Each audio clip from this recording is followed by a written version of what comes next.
राजकारणामध्ये दोन प्रकारचे आनंद असतात, एक भौतिक आनंद, एक आत्मिक आनंद. हा आत्मिक आनंद देणारा सोहळा आहे. निश्चितपणे ह्यावर जास्त भाष्य मी करणार नाही, कारण का मी आयुक्त साहेबांच्या संवेदना पाहिल्या. महापौरांना अनेक कार्यक्रम असतात, त्यांनी मला सांगितलं की मी हात लावून तुम्हाला जातो, तुम्ही बसा. आणि आम्ही 3 तास दोघंच बसलो होतो आणि मला काहीतरी सुचलं, काहीतरी, कारण माझ्या संवेदना जागृत आहे राजकारणात असून देखील. कारण काही 21 प्रकार असतात ना, त्यातील 22वा प्रकार राजकारण्यांचा असतो. तो काही दिसत नाही, तो फक्त उद्भवतो आणि त्याची ऑपरेशन आता आयुक्त साहेब तुम्ही करणं गरजेचं आहे.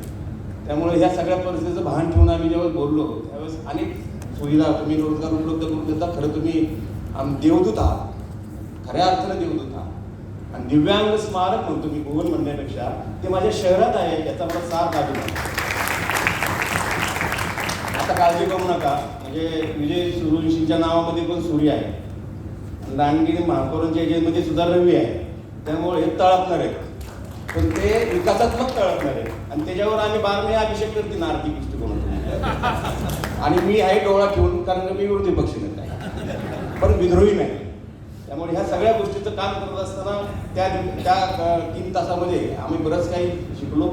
मी विद्यार्थी म्हणूनच त्या ठिकाणी बसलेलो होतो.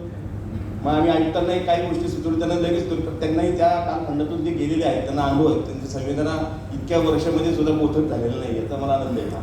त्यामुळं ह्या सगळ्या परिस्थितीमध्ये काम करत असताना आपण वसतिगृहाच्या दृष्टिकोनातून हे केलं तर आमच्या उपविभागीय आयुक्त माझी ते बोलले की घरोंदा योजना आहे. महापौर साहेब, आयुक्त साहेब, महापौर साहेब, वरती राज्यातही तुम्ही, धनदेशातही तुम्ही आहात आणि आम्ही तुमच्याबरोबर आहोत. त्यामुळे ह्या सगळ्या गोष्टी त्रुटी आहेत आणि आपल्या विकासात्मक दृष्टीचा निधी कमी पडला तरी चालेल, पण ह्यांना निधी कमी का पडता कामा नये, कारण का ही काळाची गरज आहे. आणि ह्या ठिकाणी मी सर्व माझ्या मान्यवरांना की तुमचं आमच्यापेक्षा लाख पटीने काम तुमचं चांगलं आहे, परंतु ह्या ठिकाणी समूळ नष्ट होण्यासाठी जो प्रयत्न करायला हवा, जसा पोलिओ आपण समूळ नष्ट केला, त्या दृष्टिकोनातून देखील पावलं टाकावी. त्यावर देखील लस आहे, त्यावर देखील आपण चांगल्या पद्धतीने प्रसिद्धी माध्यमं वापरू. अधिक वेळ घेणार नाही, परंतु निश्चितपणे हा सोहळा अत्यंत अत्यंत अत्यंत हृदयस्पर्शी सोहळा आहे आणि तुम्ही तो आयोजित केला. मान्यवरांना सर्वांना शुभेच्छा देतो. धन्यवाद.